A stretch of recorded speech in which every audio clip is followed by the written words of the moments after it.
නමෝ තස්සේ භගවතු අරහතෝ සම්මා සම්බුද්දස්සේ නමෝ තස්සේ භගවතු අරහතෝ සම්මා සම්බුද්දස්සේ නමෝ තස්සේ භගවතු අරහතෝ සම්මා සම්බුද්දස්සේ සබ්බකාය පටිසංවේදී අස්ස සිස්සාමිති සික්ඛති සබ්බකාය පටිසංවේදී පස්ස සිස්සාමිති සික්ඛති පස්සම්භයං කාය සංකාරං අස්ස සිස්සාමිති සික්ඛති පස්සම්භයං කාය සංකාරං පස්ස සිස්සාමිති සික්ඛති. ශ්‍රද්ධාවන්ත වාසනාවන්ත පින්වතුනි, තුන් ලෝකාග්‍ර වූ භාග්‍යවත් ශාන්තිනායක සම්මා සම්බුදුරජාණන් වහන්සේ විසින් ආනාපාන සති සූත්‍ර දේශනාව, එහෙමත් නැත්නම් ආනාපාන සති භාවනා කර්මස්ථානය විග්‍රහ කරගෙන යන දේශනාවේ පිළිවෙලින් පවත්වාගෙන එනු ලබන දේශනා මාලාවේ තුන්වන ධර්ම දේශනාව සඳහා අප විසින් මාතෘකා කරගන්න යෙදුනේ තුන්වන සහ හතරවන යුගල පද දෙකයි. ඒ කියන්නේ ආනාපාන සති භාවනා විග්‍රහ කරන යුගල පද දෙකයි. මීට පෙර අපි ආනාපාන සති භාවනාවේ හුස්ම රැල්ල අරමුණු කරගෙන ආස්වාස ප්‍රාස්වාස කරන ආකාරයත්, ඒ වගේම දීර්ඝ හුස්ම රැල්ල හඳුනාගෙන දීර්ඝ ආස්වාස ප්‍රාස්වාස සහ කෙටි හුස්ම රැල්ල හඳුනාගෙන ආස්වාස ප්‍රාස්වාස කරන ආකාරය දේශනා කරන්නට යෙදුණා. දැන් ඒ දේශනාවලදී බුදු පියාණන් වහන්සේ අනුගමනය කළ වචනයක් තමයි දීඝං වා අස්සසන්තෝ දීඝං අස්සසාමීති පජානාති. පජානාති කියන වචනේ. පජානාති කියලා කිව්වේ නුවණින් බලාගෙන ඉන්න. ඒ නුවණින් විමසිලිමත් වෙන්න. ඒ කියන්නේ ආස්වාස ප්‍රාස්වාස හුස්ම රැල්ල දිහා සිහි නුවණින් බලාගෙන සිටීමයි කළ යුතු වන්නේ. පජානාති කියන වචනේ. දැන් මෙතන මේ දේශනාවේදී පැහැදිලි කරන සබ්බකාය පටිසංවේදී අස්ස සිස්සා මේති සික්ඛති. පජානාති නෙමෙයි. සික්ඛති කියන හික්මෙන්න කියලා කියන්නේ. දැන් පජානාති කියලාගේ සිහි නුවණින් බලාගෙන ඉන්න, සික්ඛති කියලා කියන්නේ සිහි නුවණින් හික්මෙන්න. දැන් මෙතන අර්ථ දෙකක් තිබෙනවා. දැන් මේ සබ්බකාය පටිසංවේදී කියනකොට සබ්බකාය කියලා කියන්නේ සම්පූර්ණ හුස්ම රැල්ලට කියන නම. සබ්බකාය. හුස්ම රැල්ලට කියන නම. එතකොට සබ්බකාය පටිසංවේදී අස්ස සිස්සාමීති සික්ඛති. ආස්වාස හුස්ම රැල්ල මනාව දකිමින් ඒ තුල සිහිය පිහිටුවාගෙන හික්මෙමින් හුස්ම ගැනීමයි කරන්න ඕනේ. සබ්බකාය පටිසංවේදී පස්ස සිස්සාමීති සික්ඛති. සම්පූර්ණ ප්‍රාස්වාස හුස්ම රැල්ල දකිමින් ඒ තුල හික්මෙන්නට යොමු. මෙතන කියන්නේ එහෙනම් මේ හුස්ම රැල්ලේ මුල මැද අග සෙවින්න. මුල මැද අග බැලීම. දැන් මෙතන සික්ඛති කියනකොට දැන් අපි සිහියෙන් මනාව මේ හුස්ම රැල්ල පිහිටන, හුස්ම රැල්ල ගමන් කරන මාර්ගය තුල මේ හුස්ම රැල්ල වදින තැන සිහිය පිහිටුවාගෙන භාවනා අරමුණ වඩ아가න යනකොට දැන් දීර්ඝ සහ කෙටි කියන මාතෘකාව ඉක්මවලා අපි ඒ තුලිමුත් හුස්ම රැල්ල සිවුම් වුණත් තැම්පත් වුණත් අපිට ඉස්සරහට යන්න පියවරක් අපහසු නම් ඒ යෝගාවචරයා තමයි මේ හුස්ම රැල්ල සම්පූර්ණ හුස්ම රැල්ල දකින්න ඕන. සම්පූර්ණ හුස්ම රැල්ල දිහා හික්මෙන්නට ඕන.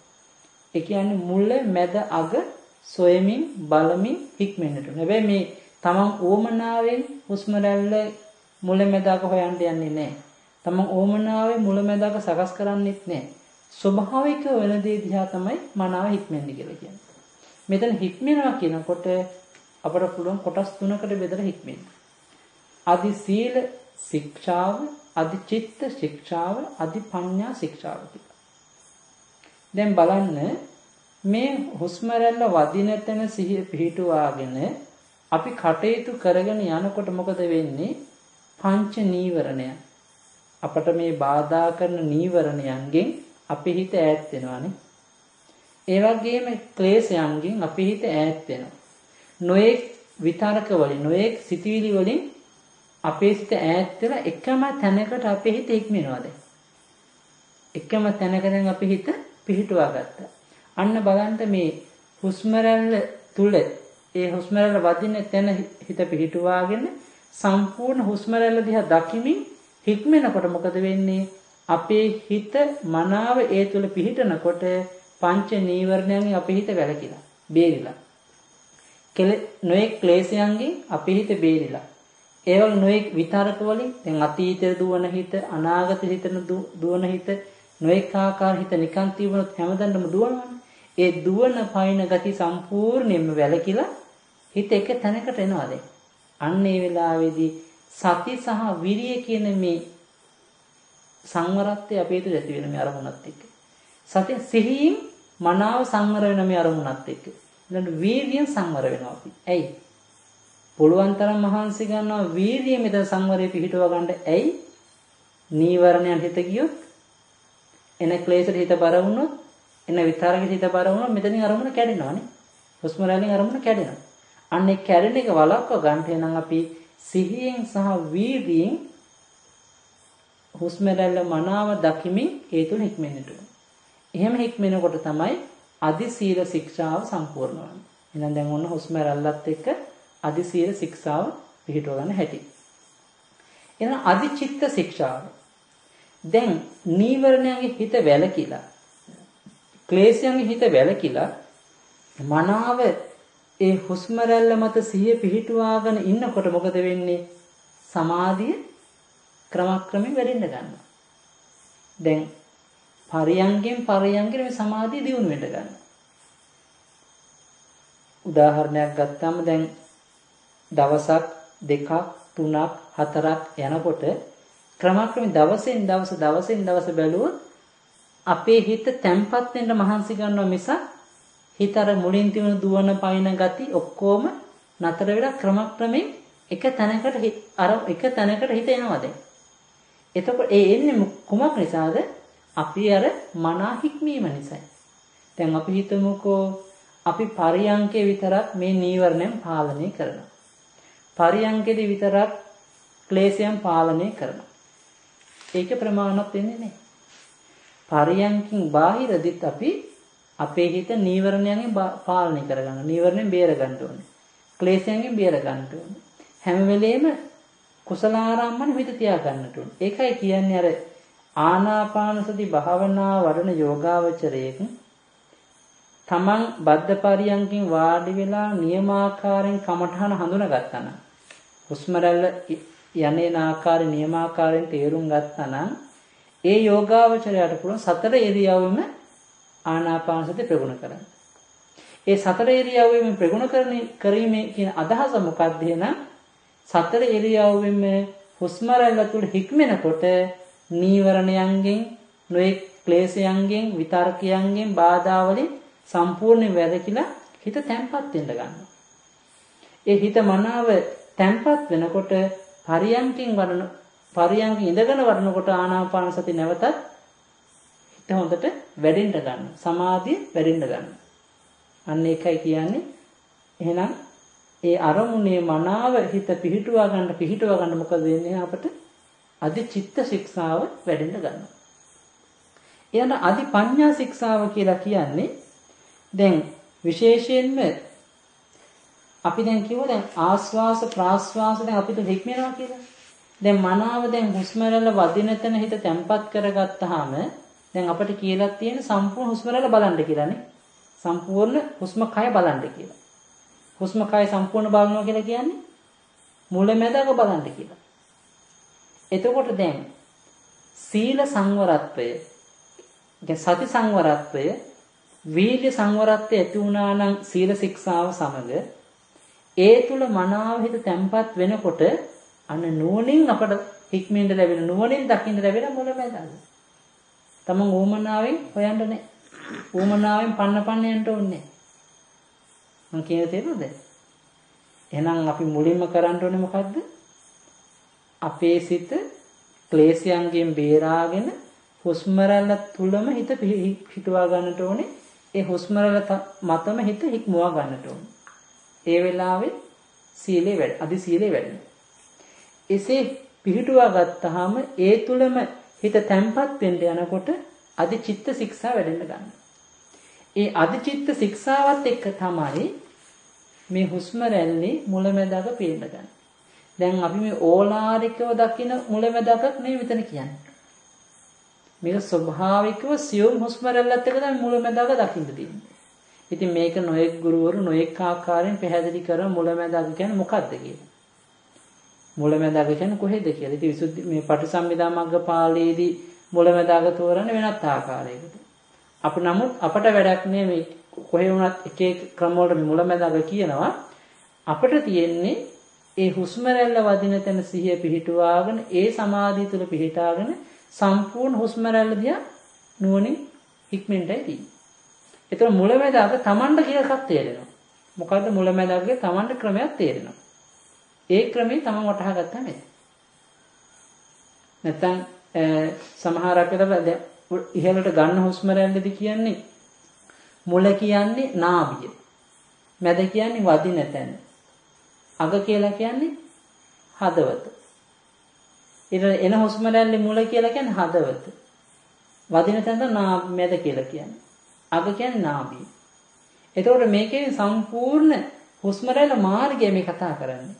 එතකොට යම්කිසි යෝගාවචරයක සිහිය පිහිටුවාගෙන ඒ විදිහට හුස්ම රැල්ල පිටුපස්සේ යන්න ගත්තොත් ආනාපාන සති භාවන කැඩෙනවා. අරමුණ කැඩෙනවා. නමුත් ඒක ඒ මුලැමැදක තෝරන ක්‍රමයක් විතරයි. අපි තේරුම් ගන්නට ඕනේ මේ දිහා නුවණින් හික්මෙන එක. මේක ඕමනාවෙන් තමයි සකස් කරන්නවත් මහන්සි ගන්න එපා. එහෙම වුණොත් භාවනා අරමුණ කැඩෙනවා. හිත සමාධියෙන් ගැලවෙනවා. එහෙනම් මුලැමැදක අපි නුවණින් වටහා ගන්නට ඕනේ. ඊට පස්සේ දැන් මේ සබ්බකාය කියන වචනය නැවතත් තෝරනවා මේ විසුද්ධි මාර්ග ටීකාවේදී සබ්බකාය පටිසංවේදේති සබ්බස්ස කායස්ස පටිපටි පච්චේකං සම්මදේ වේදන සීලෝ ඥානන සීලෝ. ඒ කියන්නේ දැන් සබ්බස්ස කායස්ස සම්පූර්ණ මේ හුස්ම රැල්ල පටිපටි පච්චේකං වෙන් වශයෙන් මනාව දැනීම තේරුම් ගැනීම වටහා ගැනීම තමයි සබ්බකාය කියලා කියන්නේ. ඒ කියන්නේ දැන් ඉහළට යන හුස්ම රැල්ල නම් මේ ඉහළට යන හුස්ම රැල්ලේ මනාව අපි තේරුම් ගන්න වෙනවම මේ හුස්ම රැල්ලේ දැනීම සහ මනාව තේරුම් ගන්න මනාව අවබෝධ කරගන්න ඕනේ. මේකේ මුලැමැදක මොකක්ද කියලා. එන හුස්ම රැල්ල මනාව තේරුම් ගන්න ඕනේ. දැන් තව දෙයක් තියෙනවා. දැන් ඔය එන මේ ආස්වාස ප්‍රාස්වාස හුස්ම රැල්ලේ මුලැමැදක බලාගෙන යනකොට ඔතනදි මතුවෙන එක එක උපක්ලේශ.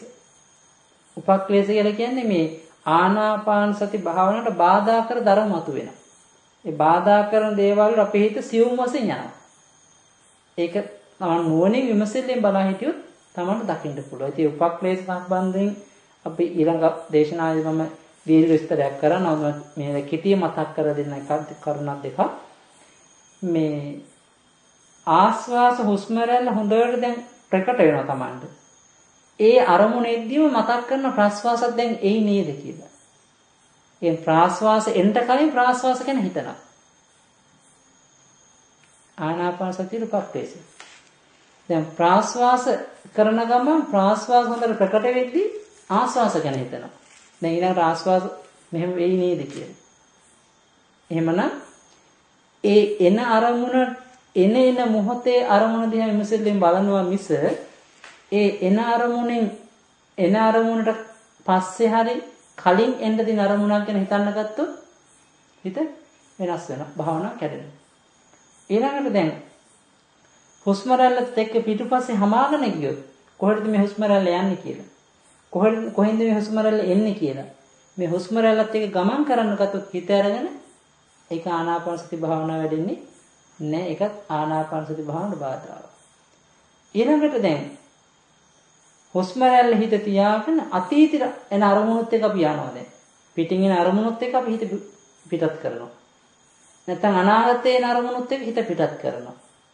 එතකොට මේ ආනාපානසති භාවනාව වෙනස් වෙනවා. දැන් ඔය හුස්ම රැල්ල සියුම් වෙන්න ඕන් ඔය ගැටලුවට මුහුණ පානවා. හුස්ම රැල්ල සියුම් වෙන්න මොකද වෙන්නේ? අපේ හිත පිට යන මහන්සි ගන්න වැඩි. පිටින් එන අරමුණු වැඩි. ඒ අරමුණු ග්‍රහණය කරගන්න මහන්සි ගන්න වැඩි. මොකද අර සියුම් අරමුණත් එක්ක හිත පිටව ගන්න අපහසු නිසා. ඒකයි බුදුරජාණන් වහන්සේ පැහැදිලි කරන්නේ සතෝකාරී වෙන්න කියලා. සිහි නුවණින් යුක්ත වෙන්න කියලා කියන්නේ.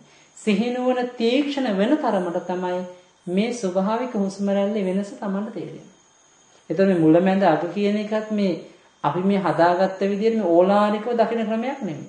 මේ මුලැමැද අග බලනවා කියලා කියන්නේ මුකුත් නෙමෙයි. එහෙනම් ස්වභාවික හුස්ම රැල්ල අර තැම්පත් වෙන්න තමයි මුලැමැද අග පේන්න ගන්න.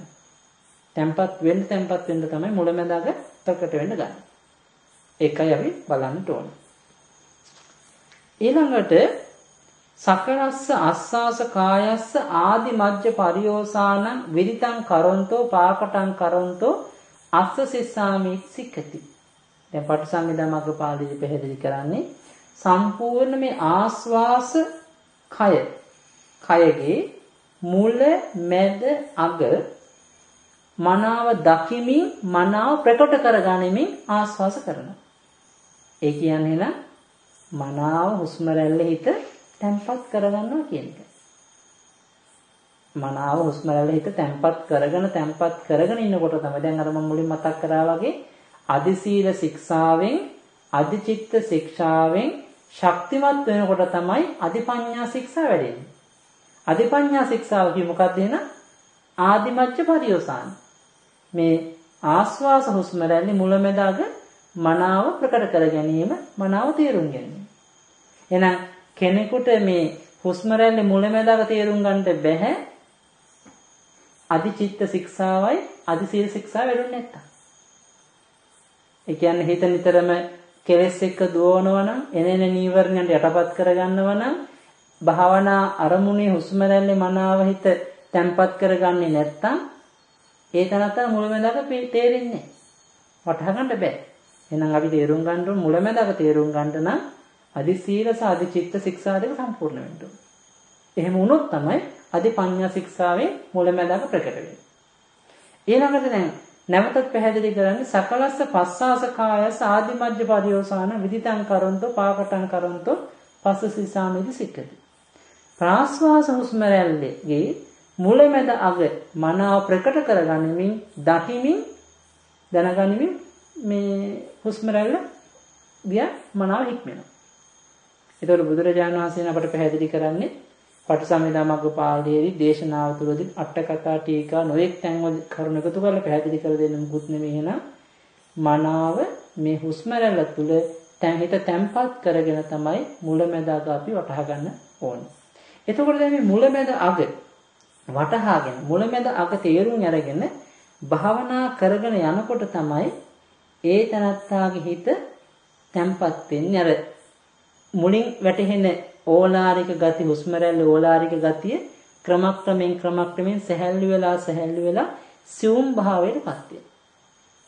දැන් ඊළඟ පියවර කියන්නේ පස්සම්බයං කාය සංඛාරං අස්ස සිස්සාමීති සික්කති. පස්සම්බයං කාය සංඛාරං පස්ස සිස්සාමීති සික්කති. ඒ කියන්නේ සම්පූර්ණ හුස්ම රැල්ල සම්පූර්ණ මේ ආස්වාස කය සංසිඳුවමින් හික්මෙනවා. සම්පූර්ණ මේ ප්‍රාශ්වාස කය සංසිඳුවමින් හික්මෙනවා. දැන් මෙතනදී දේශනාවේ හැටියට නම් මේ පියවරක සම්බන්ධයක් තියෙනවා. නමුත් මේක අපි එක යෝගාවචරයන්ගේ අත්දැකීම් සහ සසල පුරුදු ප්‍රායෝගික අත්දැකීම් එක කතා කරනකොට මේකේ පොඩි වෙනසක් දකින්න පුළුවන්. වෙනස කියලා කියන්නේ දැන් දේශනාවේ මුලින්ම සඳහන් වන්නේ සෝ සතෝව අස්ස සති සතෝ පස්ස සති. සිහියෙන් සහ නුවණින් හුස්ම ගන්නවා, සිහියෙන් සහ නුවණින් හුස්ම හෙළනවා.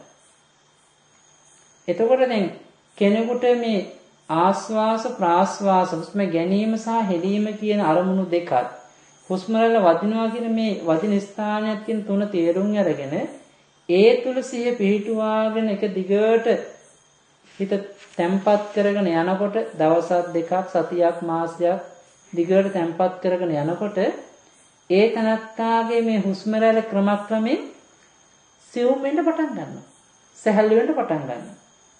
එතනදී තනත්තාට නිමිත්ත කියන එක කියන්නේ නිමිති මතුවෙන්න පුළුවන්. ඒ භාවනාවේ ප්‍රගතියක් දකින්න පුළුවන්.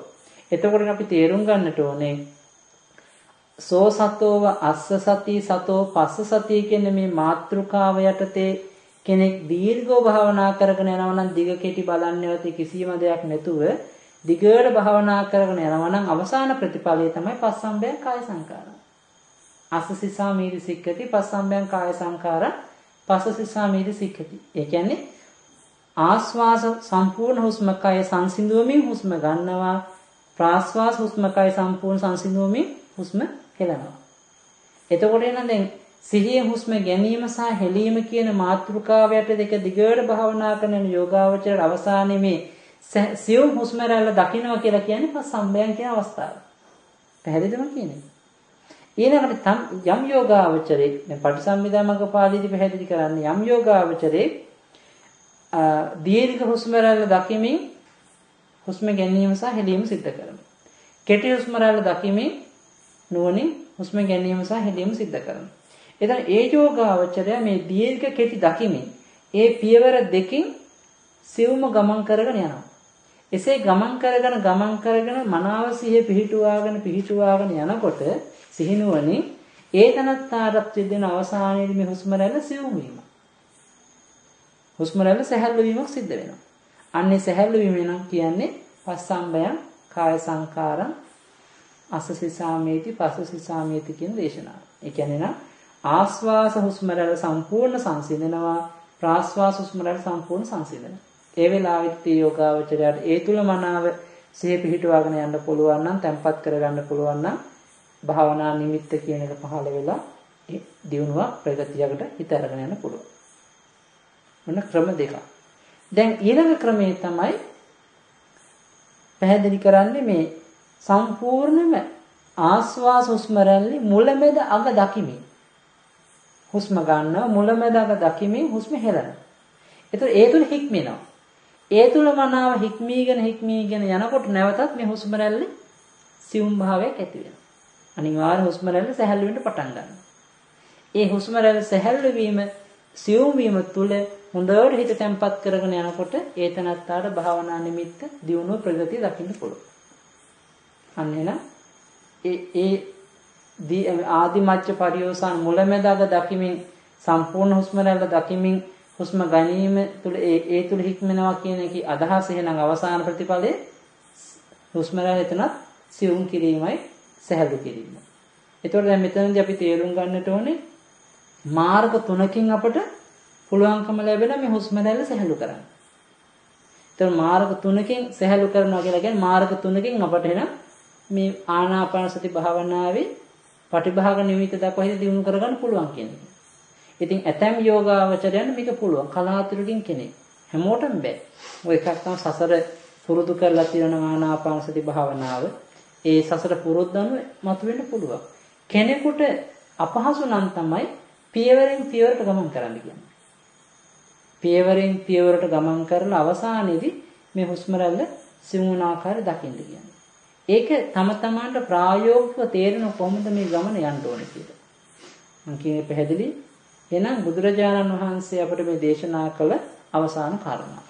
ඉතින් ඒ අනුව දැන් නැවතත් අපි සිහිපත් කර ගන්නවා නම් මේ දැන් ඕලාරික හුස්ම රැල්ල.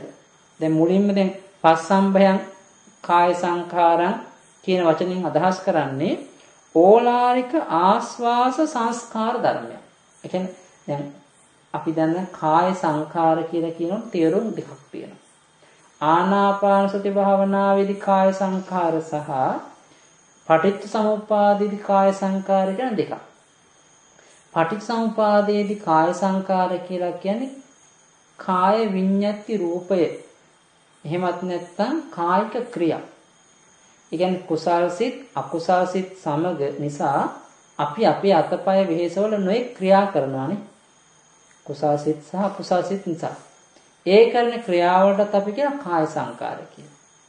එතකොට මෙතනදී මේ පස්සම්බයං කාය සංකාරම් කියලා කියන්නේ හුස්ම රැල්ල. හුස්ම රැල්ලට. ඒක පැහැදිලි කර දෙනවා ඕලාරිකං කාය සංඛාරේ පස්සම්බෙන්තෝ පටිපස්සම්බෙන්තෝ නිරෝධෙන්තෝ වූපසමෙන්තෝ අස්ස සිස්සාමීති පස්ස සිස්සාමීති සික්ඛති. පටිසම්භිදා මග්ග පාළිත පැහැදිලි කරන්නේ ඕලාරික වූ හුස්ම රැල්ල. ඕලාරික වූ හුස්ම කය. ආශ්වාස කය. ප්‍රාශ්වාස කය. පස්සම්බෙන්තෝ සැහැල්ලු කරමින් අපි ආශ්වාස කරනවා. දැන් මුලින් අපට තේරෙන්නේ මේ ආශ්වාස හුස්ම රැල්ල සහ ප්‍රාශ්වාස හුස්ම රැල්ල ඕලාරික විදියට, ඝන විදියට, රළු විදියට, බර විදියට. ස්වභාව ලක්ෂණ හිත යොමු කරන්න එපා. සාමාන්‍ය අපිට ප්‍රකට වෙන මේ විදිහට. ඒ වෙලාවට අපි කරන්න ක්‍රමක්‍රමයෙන් මේ ඕලාරික හුස්ම රැල්ල තුල මනාව සිහිය පිහිටුවා ගන්නකොට ක්‍රමක්‍රමයෙන් මේ හුස්ම රැල්ල පස්සම්බෙන්තෝ සැහැල්ලු වෙන්න පටන් ගන්නවා. පටිපස්සම්බෙන්තෝ මනාව සැහැල්ලු වෙන්න පටන් ගන්නවා. නිරෝධෙන්තෝ ක්‍රමක්‍රමයෙන් මේ හුස්ම රැල්ල නවතින්න පටන් ගන්නවා. ඒ කියන්නේ තාවත්ම සියුම් වෙන්න පටන් ගන්නවා කියන එක. ඊළඟ රූප සමෙන්තෝ සංසිඳෙන්න පටන් ගන්නවා දැන්. ඒ කියන්නේ අර මුලින් තිබුණු තද ගති බර ගති සම්පූර්ණයෙන්ම සංසිඳෙන්න පටන් ගන්නවා. එතකොට එනම් මේ අවසාන ප්‍රතිඵලය. කියන්නේ අවසානයේදී කෙනෙකුට මේ භාවනා නිමිත්තක්, කියන්නේ භාවනාවේ දියුණුවක්, ආනාපාන සති භාවනාවේදී පටිභාග නිමිත්තක් කරා හිත අරගෙන යන්න ඕනේ නම් අනිවාර්යෙන් මේ යෝගාවචර ඒ කියන තත්ත්වෙට හිත ගේන්න ඕනේ. භාවනා අරමුණ ගේන්නට ඕනේ. හුස්ම රැල්ල දකිනවා මුලින් අපට ඕලාරිකයි. ඒ ඕලාරිකත්වය සංසිඳවන්න ඕනේ. මනාව සංසිඳවන්න ඕනේ. ඒ කියන්නේ මේ ඊ타මත්ම සියුම් භාවයට පත් කරන්න ඕනේ. ඊළඟට මේක මනාව සංසිඳවන්න ඕනේ. ඒ தත්ත්වයට පත් වෙනකොට තමයි අපට සමාධිය කියන පහළ වෙන්නේ. සමාධිය මනාව පහළ වෙනවා. ඉතින් මේක ඒ ක්‍රමයට කෙනෙකුට හිත අරගෙන යන්න නම් මේ සමහරක් වෙලාවට පැය පරියන්කෙ මදි. අඩුම ගානේ පැය දෙකක පරියන්කයක්වත් එකම ආසනේ පැය දෙකක්වත් හුරු වෙන්න ඕනේ ඉස්සර වෙලා. මොකද පැය දෙකක් පමණ එකම ආසනේ එකම ඒරියාවේ වාඩි වෙලා එකම අරමුණ වඩ아가න යනකොට තමයි Tamanට මේ ක්‍රියාදාමය මොනවද දකින්න පුළුවන්කම ලැබෙන්නේ. නැත්නම් විනාඩි 5න් 10න් 15න් 20න් වඩන්න අමාරුයි. නමුත් කාලයක් භාවනා වඩලා හුරුව හදාගත්තා නම් Taman දන්නවනම් ක්‍රමයේ Tamanට භාවනා වැඩිලා තියෙනවනම් ඒ යෝගාවචරයට පුළුවන් විනාඩි 5න් 10න් 15න් ඒ තත්ත්වයටපත් වෙන්න. අපි වර කියන්නේ අර භාවනා වඩලා ඒ දියුණු කරගන්න සමාධිය අරමුණ වසී කරගත්ත යෝගාවචරය. වසී කරගත්තා නම් ඒ තැනත්තට පුළුවන් ගන්න. පැහැදිලිද? ඊළඟට නැවතත් දැන් මේ කාය සංඛාර කියනකොට දීඝ රස්ස අස්වාස පස්වාස කායිකං. දැන් මේ දීර්ඝ සහ රස්ව කියන මේ ආස්වාස ප්‍රාස්වාස දෙයට අපි කියන්නේ අපි ආස්වාස ප්‍රාස්වාස වලට අපි කියන කායික කියලා. එතකොට දැන් ඒතේ ධම්මා කාය පටිබද්දා කාය සංඛාරා. එතකොට මේ ආස්වාස ප්‍රාස්වාස කියන්නේ කාය කියන වචනෙන් තෝරනවා. මේවා අපි ආස්වාස ප්‍රාස්වාස කියන දේ පවතින අපේ කය බද්ධ වෙලා. ඒක නිසා අපි කියන්නේ කාය සංඛාර කියලා. එහෙනම් මේ ආස්වාස ප්‍රාස්වාස කියන දේ අපේ කය සම්බන්ධ වෙලා කයට බද්ධ වෙලා මේක පවතින නිසා තමයි කාය සංඛාර කියන වචනේ නැවතත් පැහැදිලි කරන්නේ. එතකොට දැන් මෙතනදී නැවතත් අපි හිතා ගන්නට ඕනේ මේක මෙතන ක්‍රම තුනකට මේක සංසිඳවන්න පුළුවන්. තේරුම් ගන්න ඕන හුස්ම රැල්ල. ඕලාරික සුකුම පස්සද්ධි කියලා. දැන් මම මුලින් මතක් කරා මේ හුස්ම රැල්ල සංසිඳවා ගන්නට යන බල මාර්ග තුනක් තියෙනවා කියලානේ. මුලින් ආස්වාස ප්‍රාස්වාස සිහියෙන් ගැනීම, දෙවෙනි පියවර තමයි දීර්ඝ සහ කෙටි වශයෙන් හුස්ම ගැනීම සහ හෙලීම, තුන තමයි සම්පූර්ණ හුස්ම රැල්ල දකිමින් මුලැමැදාක දකිමින් ගැනීම සහ හෙලීම කියන ක්‍රම තුන. එතකොට මේ ක්‍රම තුනෙන්ම එන්න පුළුවන් අපට හුස්ම රැල්ල සංසිඳවන්න එන්න පුළුවන් නේ. ඒ සංසිඳන අවස්ථාව පස්සද්ධි කියලා කියන්නේ. එන අවසාන ප්‍රතිඵලය. ඒ පස්සද්ධි කියන අවස්ථාවට හුස්ම රැල්ල මනාව සංසිඳන අවස්ථාවට එන්න නම් එන ගමනේදී මුලින්ම අපිට තියෙන ඕලාරික හුස්ම රැල්ල. රළු හුස්ම රැල්ල. එන අවස්ථා තුනේම අපිට ලැබෙන්නේ ඕලාරික හුස්ම රැල්ල. මේ ඕලාරික හුස්ම රැල්ල තුල මනාව සිහිය පිහිටුවාගෙන වර්ණ යෝගාවචරයගේ තමයි හුස්ම රැල්ල සිවුම් වෙන්න පටන් ගන්නවා. ඒ කියන්නේ සැහැල්ලු වෙන ගන්නවා. සුකුමතාවය. සුකුම කියන්නේ සැහැල්ලු කියලා. يعني මුලින් තිබුණ ඕලාරික ගතිය මනාව සැහැල්ලු වෙන්න ගන්නවා. සුකුමතාවය. ඊට පස්සේ මොකද වෙන්නේ? ඒ සුකුමතාවයේ මත තමයි පස්සද්ධිය ඇති වෙන්නේ. දැන් මෙතනදී දීර්ඝ විස්තරයක් තියෙනවා. නමුත් ඒක අපි පියවරෙන් පියවරට කතා කරමු. කොහොමද දැන් මේ තැන්වලදී ඉන්ද්‍රිය ධර්මයන් සම කර ගන්න ඕනේ. බොජ්ජංග ධර්මයන් සම කර ගන්න ඕනේ. බල ධර්මයන් සම කර ගන්න ඕනේ. ඒ කියන්නේ දැන් අපි දන්න පංච ඉන්ද්‍රියනේ. ශ්‍රද්ධා, වීරිය, සති, සමාධි, ප්‍රඥා. නේද බොජ්ජංග ධර්ම. සති, ධම්මවිචය, පීති, පස්සද්ධි ආදී මේ බොජ්ජංග ධර්ම. මේවා මේ අරමුණත් එක්ක සංසිඳෙන්නේ. මේ මනාව සමබර වෙන්නට ඕනේ. එක එක කරුණක් බොජ්ජංගයක් හරි ඉන්ද්‍රිය ධර්මයක් හරි වැඩි වෙන්න ගත්තොත් අඩු වෙන්න ගත්තොත් භාවනා අරමුණ වෙනස් වෙනවා. දැන් ඒකෙන් තමයි භාවනා අරමුණ කැඩෙනවා කියලා කියන්නේ අපි. හිත මනාව පිහිටන්නේ තැම්පත් වෙන්නේ නැහැ. හිත වෙනස් වෙනවා කියලා කියන්නේ අර ඉන්ද්‍රිය ධර්ම බල ධර්ම බොජ්ජංග ධර්ම සම වෙලා නැහැ. එහෙනම් ඕලාරික හුස්ම රැල්ලේදී සම වෙන්නට ඕනේ. එසේ සම වුණොත් තමයි සුකුමතා කියන මේ සැහැල් හුස්ම රැල්ලට යන්න පුළුවන්කම ලැබෙන්නේ. එතකොට මේ සැහැල් හුස්ම රැල්ලේදී ඉන්ද්‍රිය බල බොජ්ජංග ධර්මට සම වුණොත් තමයි පස්සද්ධි කියන අවස්ථාවට හිත අරගෙන යන්න පුළුවන්කම ලැබෙන්නේ. එහෙනම් පස්සද්ධි කියන අවස්ථාවේදී බොජ්ජංග ධර්ම ඉන්ද්‍රිය ධර්ම මනාව සමවර වෙලා තැම්පත් වෙනකොට තමයි පටිභාග නිමිත්ත දක්වා හිත වැඩෙන්නේ. පැහැදිලිද? දැන් ශ්‍රද්ධා ඉන්ද්‍රිය. ශ්‍රද්ධාව කියන්නේ මොකක්ද? විශ්වාසය, ගෞරවය. එහෙනම් මුලින්ම භාවනාව ගැන විශ්වාසයක් තියෙන්නට ඕනේ. භාවනාව උගන්වන ගුරුවරයා ගැන විශ්වාසයක් තියෙන්න ඕනේ. තමන් ගැන තමන්ට විශ්වාසයක් තියෙන්නට ඕනේ. ඊළඟට බුදුරජාණන් වහන්සේ ගැන අසීමිත ගෞරවයක් අපි ළඟ තියෙන්න ඕනේ. අන්න ශ්‍රද්ධාව. එතකොට දැන් කියන්නේ මුලින්ම භාවනාව ගැන විශ්වාසයක් නැත්නම් භාවනා කර්මස්ථානයේ අරමුණ ගැන විශ්වාසයක් නැත්නම් පැහැදීමක් නැත්නම් ගුරුවරයා ගැන පැහැදීමක් නැත්නම් තමන්ට විශ්වාසයක් නැත්නම් මේ භාවනාව වැඩෙන්නේ නැහැ. අන්න ශ්‍රද්ධාව කියන එක මුලින්ම අපිට ඇති වෙන්න ඕනේ. නේද? උත්සාහය තියෙන්න ඕනේ. මේ නීවරණයන්ගේ හිත ගලවලා, ක්ලේශයන්ගේ හිත ගලවලා, එන විතරකයන්ගේ හිත ගලවලා මනාව මේ අරමුණට හිත ගන්න ඕනේ කියන උත්සාහය අපිට තියෙන්න ඕනේ. නේද? සතිය, සිහිය තියෙන්න ඕනේ. ඒ කියන්නේ තාමත්ම හොඳින් සිහියෙන් යුක්තව. ඒ කියන්නේ එහෙනම් අර වගේම ක්ලේශයන් හිත බේරාගෙන උත්සාහය සමග සිහියෙන් යුක්තව මේ අරමුණ හිත පවත්වන්න පුළුවන්කම ලැබෙනවා. දැන් සමාධිය. ඒ තුළම මනාව ඒකාග්‍රතාවය පිහිටුවා ගන්න පුළුවන් වෙන්නට ඕන. ඊළඟ ප්‍රඥාව නුවණින් ඒ අරමුණත් එක්ක පවතින්නට ඕන. එතකොට එහෙනම් මේ ශ්‍රද්ධාදී ඉන්ද්‍රිය පහ සමබරව පිහිටන භාවනා අරමුණත් එක්ක. මේ ධර්මතා පහ හුස්ම රැල්ලත් එක්ක සමබර වෙනකොට තමයි අර මුලින් එකපාරටම කෙනෙකුට භාවනාවට පිවිසෙනකොට ආස්වාස තේරෙන්නෙත් නෑ ප්‍රාස්වාස තේරෙන්නෙත් නෑ. හුස්ම රැල්ල වදින තැන තේරෙන්නෙත් නෑ. ඉතින් ඒ ඇත්ත තේරුම් ගන්නවා මේක කරන්න බෑ. ඒ මුලින්ම එහෙනම් අර ඉන්ද්‍රිය පහේ දුබලතාවය ඇති වෙලා. ඉන්ද්‍රිය පහ සම්බර වෙලා නැහැ. අර ඉන්ද්‍රිය පහ සමබර වෙනවත් එක්කම තමයි හුස්ම රැල්ලේ ඉහළ යන පහළ එන ගතිය සහ හුස්ම රැල්ල වදින ගතිය Tamanට තේරෙන්න ගන්න. ඒ හුස්ම රැල්ල වැඩිවීමත් සමගම ඒ හුස්ම රැල්ල තේරුම් ගැනීමත් එක්ක මුලින් අපට තේරෙන්නේ ඕලාරික හුස්ම රැල්ල. දැන් උදාහරණයක් ගත්තාම කවුරු හරි මිනිස්සේ කන්දක් උඩට දුවනවා. එහෙනම් කන්දගෙන බහිනවා. වේගෙන් එනවා. ඒ එනකොට මොකද වෙන්නේ? එහෙනම් බරක් උසලාගෙන ඉඳලා බර බිමින් තියනවා. ඒ ක්‍රියාව කරන කාලෙදී ඒ තනත්තාට තේරෙන්නේ නහයක් තියනවාද කියලා. හුස්ම ගන්න කටි. ඒ කියන්නේ නහය ප්‍රමාණවත් නැහැ. ඒ තනත්තා හුස්ම ගන්න. කටින් තමයි හුස්ම ගන්න. අපි මහන්සිය කරලා අපි එහෙමයි ගන්නෙ.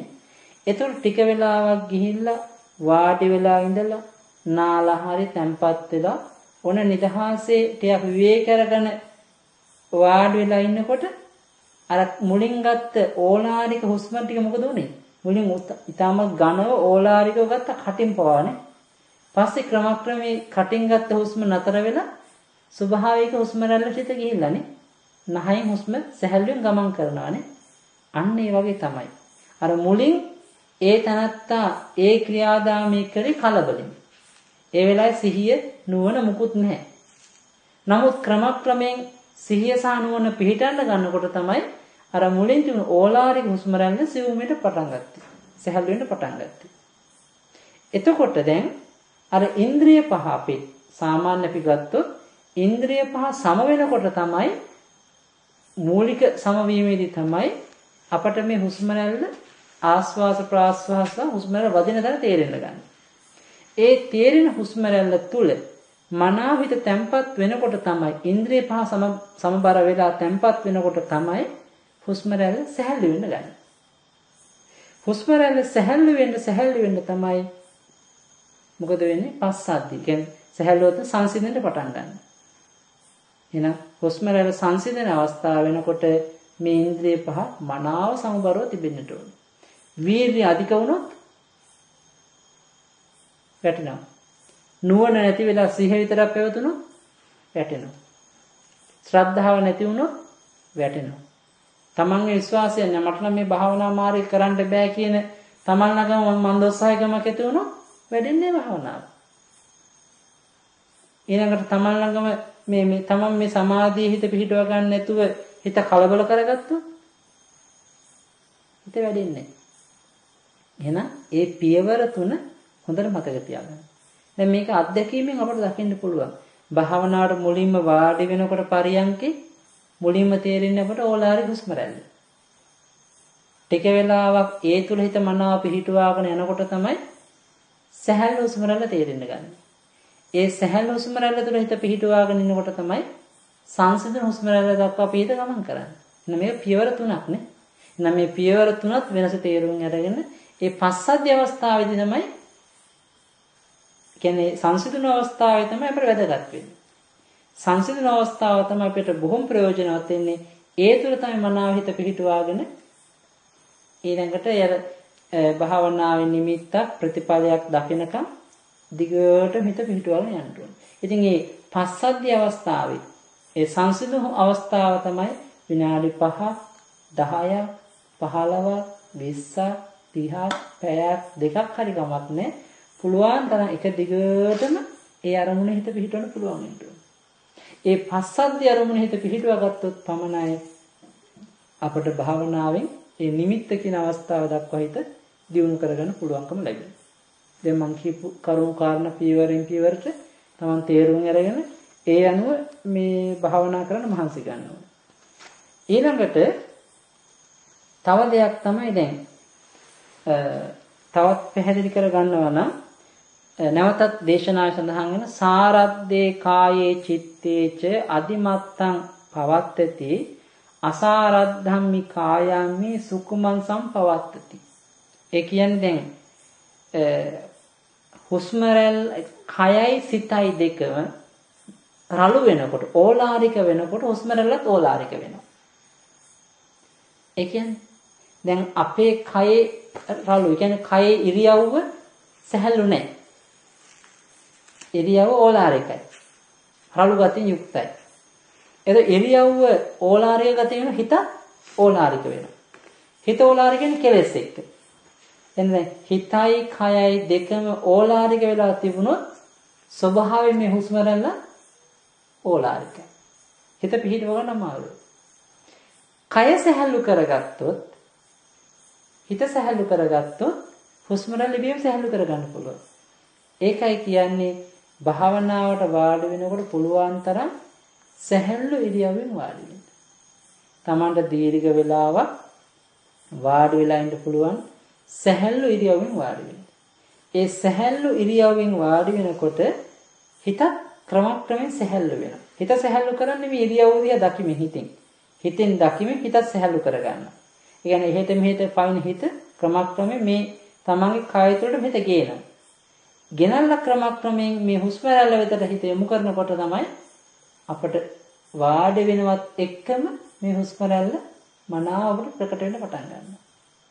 එහෙනම් මේ කය රළු වුණොත් හිත රළු වුණොත් හුස්ම රැල්ල රළුයි. භාවනා වඩා ගන්න අපහසුයි. හරි මහන්සියක්.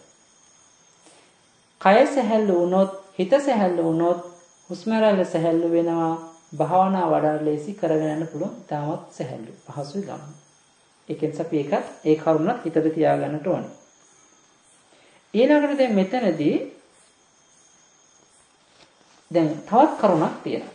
දැන් විසුද්ධි මාර්ගයේදී පැහැදිලි කරනවා ඕලාරිකේ කාය සංඛාරේ පස්සම්භේතිති ආභෝග සමන්නාහාර මානසිකාර පච්චවෙක්කනා කියලා කරුණු හතරක්.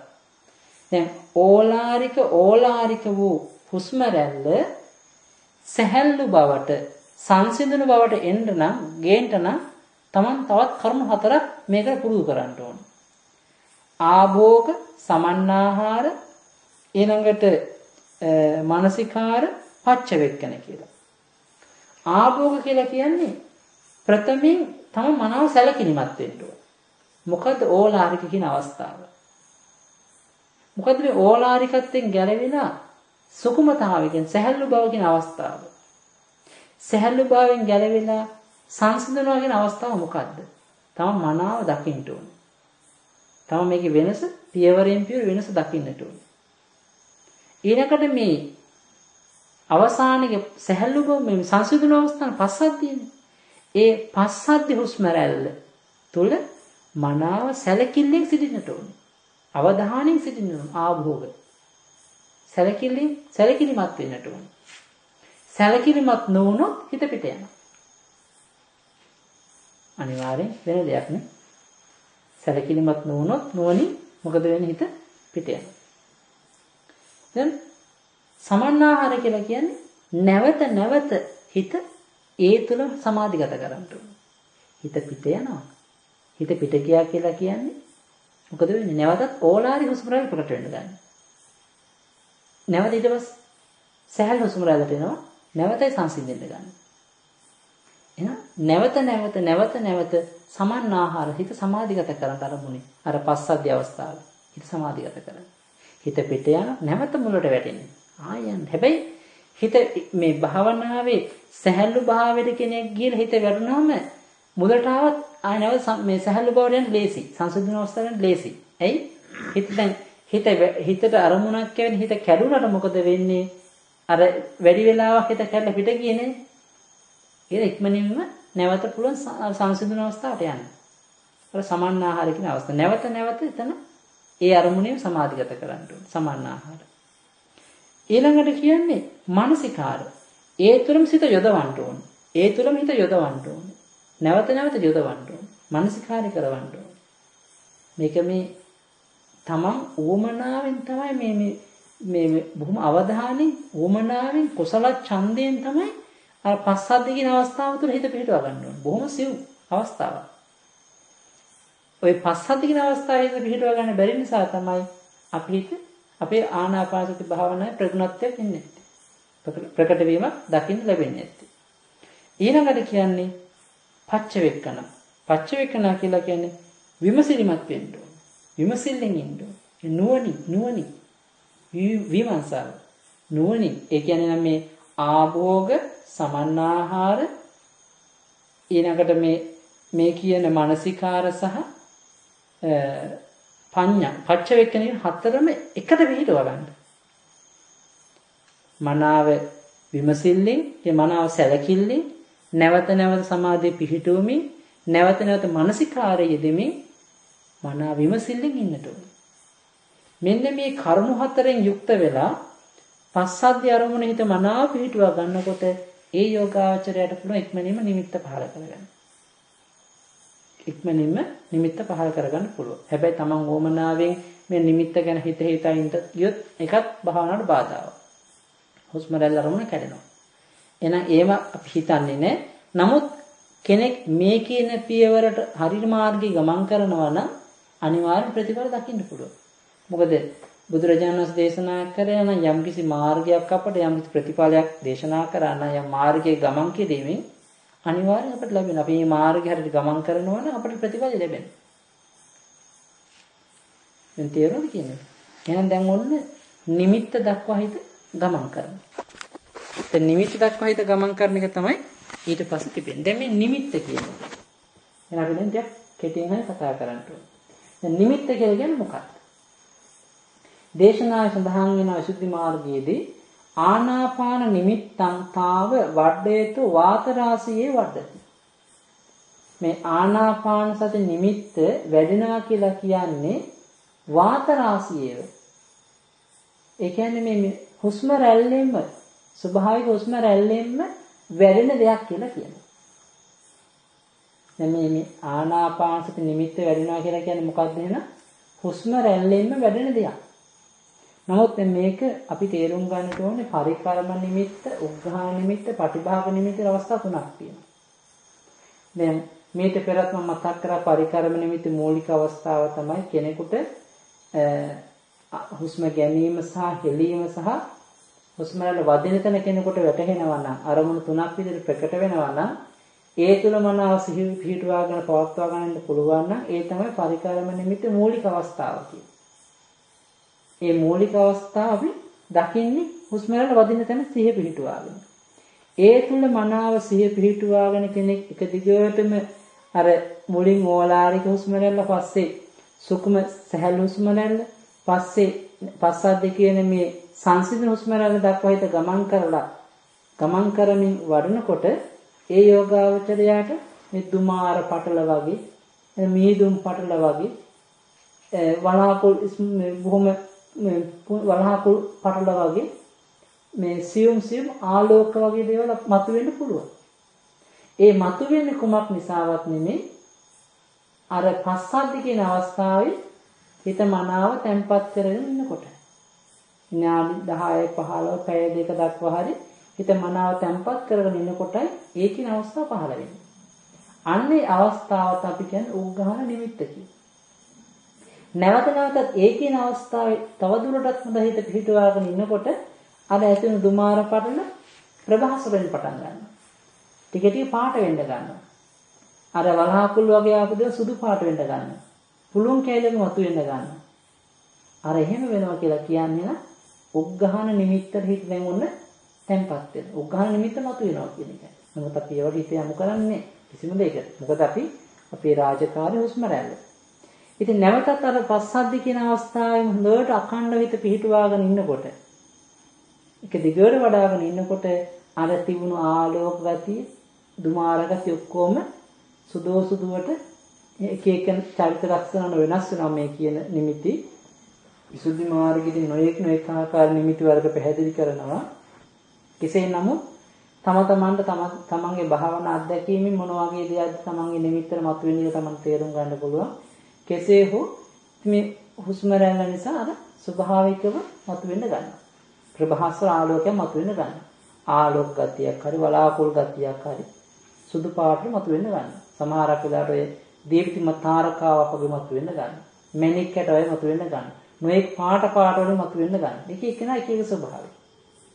එකක් තමයි ඔය නිමිත්ත කියන එක මතුවෙන්නේ තමන්ගේ සංඥාවන්. අපි හිතුව තමන්ගේ ඉදර සාමාන්‍ය දිනදා ජීවිතේ එක එක දේවල් දකින්නවනේ. මොකක් හරි දැකලා හිතට පුරුදු කරගත්ත සංඥාවක් තියෙනවා. අපි හිතමු අපි කැමති මේ ටියුබ් ලයිට් වගේ දේවල් බලාගෙන නිතර ඉන්න.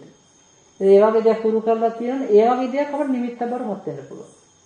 තමන් ජීවිතේ පුරුදු කරපු දෙයක් තමයි මතුවෙන්නේ. වැඩිපුර කාලයක් දිනු කරගත්ත දෙයක් මතක තියාගන්න තියෙන දේ එකපාරට මතුවෙන්න පුළුවන්. ඒක නිසා තමයි ගොඩාක් දෙනාට භාවනාව ආරම්භයේදී ඔය එක එක වර්ග නිමිති පහල වෙනවා කියන්නේ.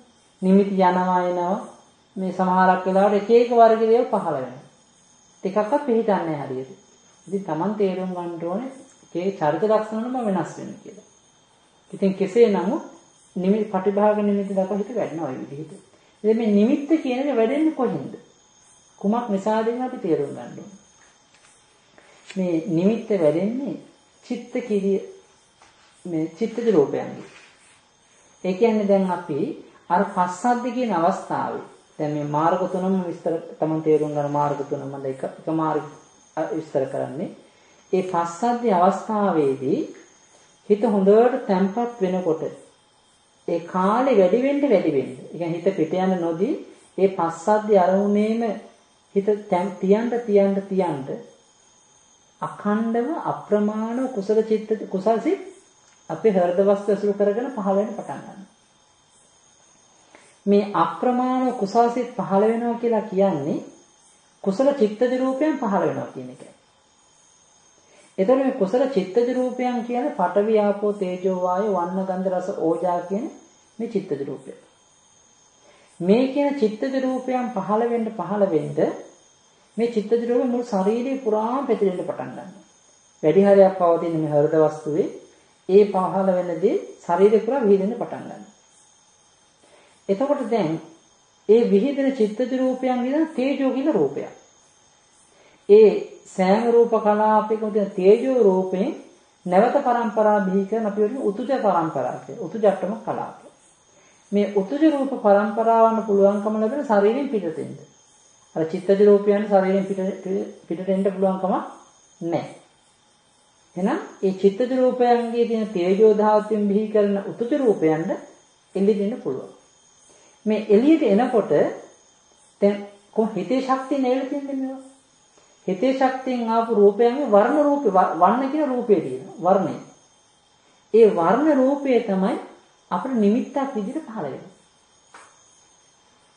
ඒකද බාහිරින් තියෙන බාහිර උතුජ රූපයන්ගේ වර්ණයයි චිත්තජ රූපයන්ගේ පුදුන වර්ණයයි චිත්ත රූපයන්ගේ උතුජ තේජෝ ධාතුන්ගේ පුදුන උතුජ රූපයන්ගේ වර්ණයයි දෙක එකට මිශ්‍ර වෙනවා එළියේදී. මිශ්‍ර වෙලා මේ නිමිත්ත කියන පහළ වෙනවා. ඉතින් කෙනෙකුට මේ නිමිත්ත පහළ වෙන එක ආකාරයි. සමහරකට මේ නිමිත්ත ඈතින් පහළ වෙනවා. ළඟින් පහළ වෙනවා. එක තැන්වල පහළ වෙනවා. ඒතකොට මේ නිමිත්ත එක තැන්වල පහළ වුණාට අපේ හිත යවන්න එපා නිමිත්ත ගැන. අපි එක දිගට තාමත් පවත්වන මේ සැහැල්ලු සංසිඳන හුස්ම රැල්ල තමයි හිත පවත්වන්නේ. ඒ සංසිඳන හුස්ම රැල්ල තුළ නැවත හිත පිහිටුවා ගන්නකොට මොකද වෙන්නේ? අර ඈතින් පහළ වුණු ඒ නිමිති ක්‍රමක්‍රමයෙන් ලං වෙන්න පටන් ගන්නවා. එයිදී මේ හුස්ම රැල්ලත් එක්ක හුස්ම රැල්ල මොකද්ද නිමිත්ත මොකද්ද වෙන් කරන්න බැරි මට්ටමකට. නිමිත්ත හුස්ම රැල්ලත් එක්ක මිශ්‍ර වෙනවා හුස්ම රැල්ල නිමිත්තත් එක්ක මිශ්‍ර වෙනවා. එතකොට අපිට මේ නිමිත්ත ක්‍රමක්‍රමයෙන් මේ නාසික අගලට අග දක්වා එනවා.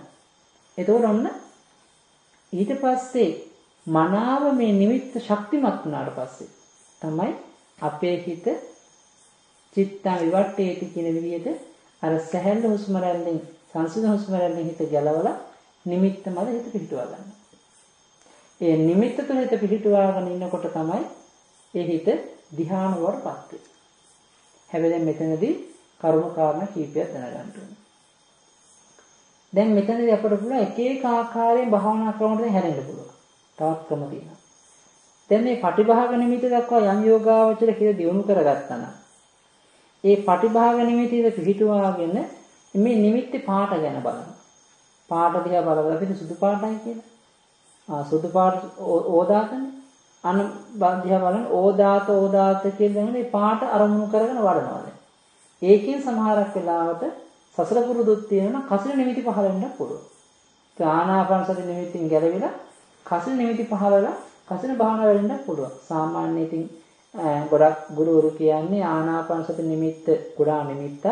ඒ නිමිත්තෙන් ආනාපාන සති මේ ධ්‍යාන මේ කසින අරමුණක් ගන්න බෑ කියලා. කසින අරමුණක් ගන්න තරම් මේ නිමිත්ත කුඩා වැඩි. නමුත් ඇතැම් ආචාර්යවරුන් ගන්න පුළුවන් කියලා. මොකද හේතුව ඒ නිමිත්ත කුඩා වුණත් නිමිත්ත ප්‍රභාස්වරයි නම් සුදු පාටයි නම් ඕදාත වගේ දේක කසිනිය කරමුණු කරන වඩනකොට මේ නිමිත්ත ප්‍රභා ඒ නිමිත්ත කසින අරමුණේ වශී වෙනකොට පුළුවන් මේ නිමිත්ත විශාල කරන්න අදිෂ්ඨාන කරලා. අදිෂ්ඨාන කළා මේ නිමිත්ත විශාල කරන්න පුළුවන්.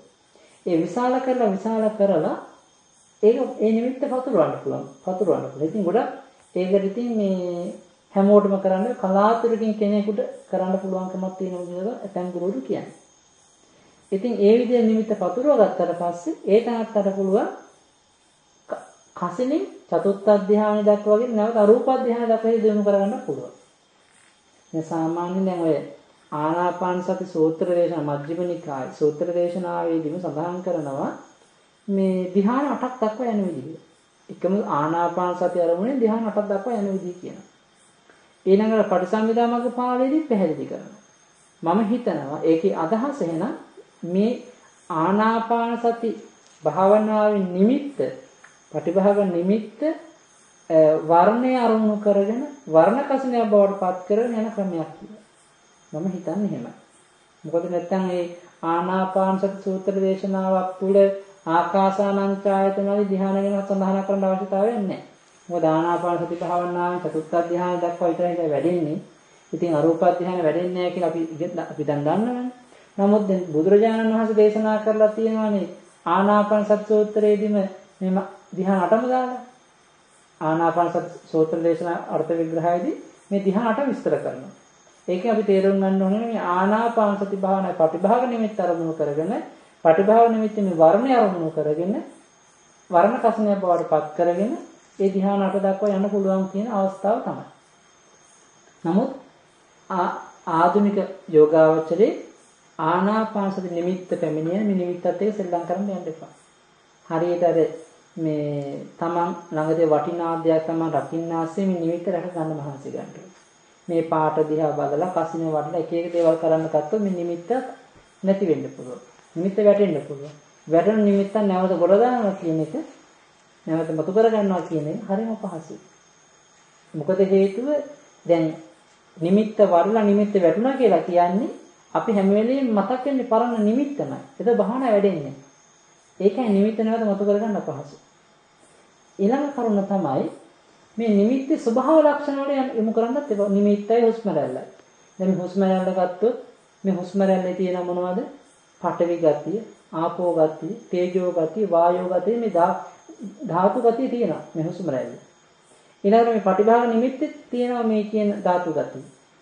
එතකොට යම් කෙනෙක් මේ ස්වභාව ලක්ෂණයන්ට මේ තද බව, රළු බව, බර බව, මෘදු බව, සිනිඳු බව, සැහැල්ලු බව කියන මේ පඨවි ලක්ෂණයක් හෝ ඇලෙන, වැగిරෙන, පිළි කරන කියන මේ ආපෝ ලක්ෂණයක් හරි, උණුසුම සීතල කියන මේ තේජෝ ලක්ෂණයක් හරි, පිම්බෙන හැකිරෙන මේ ආධාර ගතිය කියන මේ වායෝ ලක්ෂණයක් හරි හඳුනාගෙන මේ හුස්ම රැල්ල සමග හුස්ම රැල්ලේ පටිභාග නිමිත්තේ මේ ලක්ෂණ ගැන මෙනෙහි කරන්න ගත්තොත් ආනාපානසති භාවනාව වැඩෙන්නේ නැහැ. ඒ යෝගාවචරය එතනින් හැරෙනවා කොහෙටද? විපස්සනාවට. ධාතු මනසිකාවට හැරෙනවා. ඒකත් ඇවිදි ආනාපානසති භාවනාවෙන් ධ්‍යාන පුදව ගන්න බැරි ක්‍රමය බාධාවක්. තව කෙනෙක් වළනවා මේ හුස්ම රැල්ල දිහා බලා හුස්ම රැල්ලේ ස්වභාව ලක්ෂණ හඳුනාගෙන හෝ නැතුව හරි පටිභාග නිමිත්තේ ස්වභාව ලක්ෂණ හඳුනාගෙන හෝ නැතුව හරි අනිත්‍ය වශයෙන් දුක්ඛ වශයෙන් අනාත්ම වශයෙන් වඩනවා. ත්‍රිලක්ෂණ විපස්සනා නංගනවා. ඉතින් එයාට හරි විපස්සනාවක් වැඩෙන්නේ නැහැ. මොකද මේ සම්මුති අරමුණක් හුස්ම රැල්ලේ සම්මුති අරමුණක් නේ. පටිභාග නිමිත්තේ සම්මුති අරමුණක් නේ. මේ සම්මුති අරමුණේ විපස්සනාවක් වැඩෙන්නේ නැහැ. විපස්සනාවක් වැඩෙන්න සම්මුති අරමුණ පරමාර්ථ බලයෙන් හරව ගන්න ඕනේ. ඒ කියන්නේ දැන් අපි දැන් දකිනවා යම් කිසි කෙනෙකුගේ රූපයක්. අපි දුක් කාන්තාවක් කියලා. මේ කාන්තා රූපේ අපි දකිනකොට එකපාරටම අපි ග්‍රහණය කරගන්නේ මොකද්ද? මේ කාන්තාව ලස්සනයි, හැඩහුරුයි, කතාව ලස්සන, ඒවා තමයි සංඥා කරගන්නේ. එතකොට ඒ සංඥා දැක දැක අපිට එකපාරටම එතනින් අනිත්‍යයි, දුක්ඛයි, අනාත්මයි කියලා වඩන්න පුළුවන්කම නැහැ. අපි ඒක වචනයක් විදිහට භාවිතා කරාට ඒකේ නියම අනිත්‍යතාවය, දුක්ඛතාවය වැඩෙන්නේ නැහැ. නමුත් ඒ රූපේදී අපි දකිමි ඒ රූපේ අපි හරවන මේ පරමාර්ථය. දැන් කාන්තාව කියන මේ රූපය සම්මුති වශයෙන් ගත්ත රූපය අපි මේක පරමාර්ථ හරවනවා. ඒ කියන්නේ පරමාර්ථ වශයෙන් දකිනවා මොකද්ද මේ රූපය කියලා කියන්නේ. මේක අභ්‍යන්තරය අපිට දකිනවා. අභ්‍යන්තරේ දැකලා අනිත්‍ය දුක්ඛ අනාත්ම වශයෙන් වඩනවා. අන්න එතකොට තමයි විදර්ශනා ඥාන පහළ වෙන්නේ.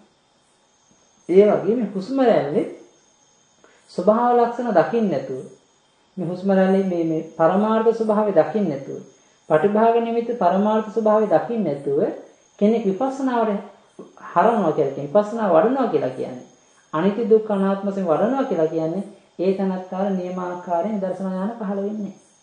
නියම විදර්ශනාට හිත කිඳා බහින්නේ නැහැ. එහෙනම් අපි තේරුම් ගන්න ඕනේ නියම පරමාර්ථ රූප දැකලා නම් විපස්සනාට හැරෙන්න පුළුවන්. ඒතකොට ඒක එහෙම හැරෙනවා නම් ඒක විපස්සනා ක්‍රමයක් මිස සමත භාවනා ක්‍රමයකුත් නෙවෙයි. එහෙනම් දැන් මේ ආනාපාන සති භාවනාවේ ඒ සංසිඳන හුස්ම රැල්ලත් එක්ක පටිභාග නිමිත්තත් එක්ක අපි සෙල්ලම් කරන්න හොඳ නැහැ. එතනදී අපිට හැරෙන්න පුළුවන් එක එක ක්‍රම වලට. තව සමත පැත්තෙන් කසින වලට හැරෙන්න පුළුවන්. විපස්සනා පැත්තෙන් ධාතු මනසිකාර හැරෙන්න පුළුවන්. අනිත්‍යය ත්‍රිලක්ෂණ විපස්සනාට හැරෙන්න පුළුවන්. ඉතින් මේ කියන ක්‍රම තුනෙන්ම ගෙනිත් යනවා නම් ඒක ආනාපානසති භාවනාවට පක්ලේශය. බාධාවක්. ඒක ආනාපානසති භාවනාව සමත වශයෙන් වඩන්න තියෙන බාධාවක්. අපි එනම් එහෙම වඩන්න සුදුසු නැහැ. ඉතින් ඔය විදිහට තමන් නියමාකාරමේ අරමුණ තේරුම් අරගෙන බාධා කරන දේවල් තේරුම් අරගෙන නිසි ආකාරයෙන් ඕලාරික හුස්ම රැල්ල සහැල්ලු කරගෙන සහැල්ලු හුස්ම රැල්ල සංසිඳවාගෙන ඒ සංසිඳන හුස්ම රැල්ල තුළ මනාවිත පිහිටුවාගෙන වශී කරගෙන යනකොට තමයි අපට මේ ආනාපානසති භාවනාවේ උසස් ප්‍රතිඵල දක්වා හිත දියුණු කරගන්න පුළුවන්කම ලැබෙන්නේ. ඒ ඊළඟ පියවර තමයි ඒ උසස් ප්‍රතිඵල අවස්ථාව ධ්‍යාන අවස්ථාව දක්වා හිත යනවා කියන එක. දැන් කියන්නේ පටිභාග නිමිති දක්වා පැමිණියා කියලා කියන්නේ ඒ තනත්තාට උපචාර සමාධිය දක්වා හිත මනාව ශක්තිමත් වුණා කියන එක. ඒ පටිභාග නිමිති දක්වා හිත පැමිණියා නම් පටිභාග නිමිත්ත තුල හොඳට හිත වශී වුණා නම් ඒ තනත්තාට ධ්‍යානට යනවා කියන එක පහසුයි. පටිභාග නිමිති දක්වා එන එක තමයි ගමන අමාරුයි. ඒතර පටිභාග නිමිති දක්වා එන එක අමාරුයි. පටිභාග නිමිත සම්පූර්ණ කරගත්තා නම් ඒ ධ්‍යාන දක්වා හිත යන්න පුළුවන්. එහෙනම් දැන් තේරෙනව නේද? අද සමාජي බොහෝ දෙනා කියන්නේ ධ්‍යාන කියලා කියන හුස්ම රැල්ල එකිනෙකට විනාඩි 5ක් 10ක් ඉන්න පුළුවන් නම් අන්න ප්‍රථම ධ්‍යාන ලැබුවා. දැන් පැයක් දෙකක් ඉන්න පුළුවන් නම් දවසක් දෙකක් ගත කරනවා නම් චතුර්ථ ධ්‍යානෙ දක්වා හිත වැඩුවා කියලා තමයි උපදෙස් දෙන්නේ. නමුත් දැන් තේරෙනවා නිසි ආකාරයෙන් මේ ලෞතර බුදුරජාණන් වහන්සේ අපට දේශනා කළ මේ දේශනාව යන පෙළ අටුවා ටීකා කියන මේ ත්‍රිපිටකයට ගලපනකොට අපට දැන් තේරුම් ගන්න පුළුවන් ආනාපානසති භාවනාවේ නියම ස්වභාව ලක්ෂණ මොකක්ද කියලා. අපි වඩන්න ඕන පියවර මොකක්ද? අපි වඩන්නේ මොකක්ද කියලා. එහෙනම් දැන් එසේ නියමාකාරයෙන් තේරුම් අරගෙන මේ ආනාපානසති භාවනා සමත වශයෙන් ඒ පටිභාග නිමිති දක්වා හිත ගමන් කරන ආකාරය තමයි තේරුම් ගත්තා. ඒ මාර්ගයේ දක්වා හිත දියුණු කරගන්න හැමදෙනාටම ශක්තිය, ධෛර්යය, වාසනාව, රත්නත්‍රි ආශිර්වාදේ ඒකාන්තයෙන් සැලසේවා කියලා මෛත්‍රියෙන් සෙත් ප්‍රාර්ථනා කරන ආශිර්වාද කරනවා. අද දවසේ රැස් කරගත්ත උතුම් කුසල ශක්තිය පුණ්‍ය සම්භාරයේ නමින් මිය පරලොව ගිය සිළු ඥාති වර්ගයාටත් දෙවියන් සහිත සදේවක ලෝකයාටත් අපට අමා මහ නිවනින් සැනසීම දක්වා උපකාර වේවා. සමත විපස්සනා භාවනා ආලෝක පිණිස වේවා. පිරිහීගෙන යන බුදු සසුන නගා සිටුවීම සිට ශක්තිය ධෛර්ය වාසනාව සැලසේවා.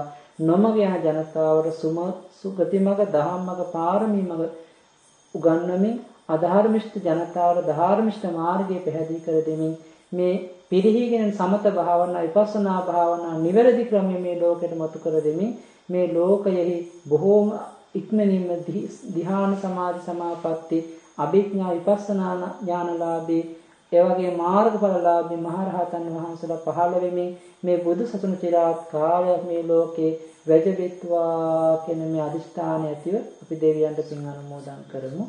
ආකාසට්ඨා ච භුම්මට්ඨා දේවා නාග මහිද්దికා පුඤ්ඤන්තං අනුමෝදිत्वा චිරන් රක්ඛන්තු සම්බුද්ධ ශාසනං. ආකාසට්ඨා ච භුම්මට්ඨා දේවා නාග මහිද්దికා පුඤ්ඤන්තං අනුමෝදිत्वा චිරන් රක්ඛන්තු සම්බුද්ධ දේශනං. ආකාසට්ඨා ච භුම්මට්ඨා දේවා නාග මහිද්దికා පුඤ්ඤන්තං අනුමෝදිत्वा චිරන් රක්ඛන්තු සම්බුද්ධ ශාවකං. චිරන් රක්ඛන්තු මං පරං. ඉදම් මේ පුඤ්ඤ කම්මං ආසවක්ඛයා වරං හෝතු. ඉදම් මේ පුඤ්ඤ කම්මං නිබ්බානස්ස පච්චයෝ හෝතු. මම පුඤ්ඤ භාගං සබ්බ සත්තානං භාජේමි. තේ සබ්බේ මේ සමං පුඤ්ඤ භාගං ලබන්තු. සාදු සාදු සාදු.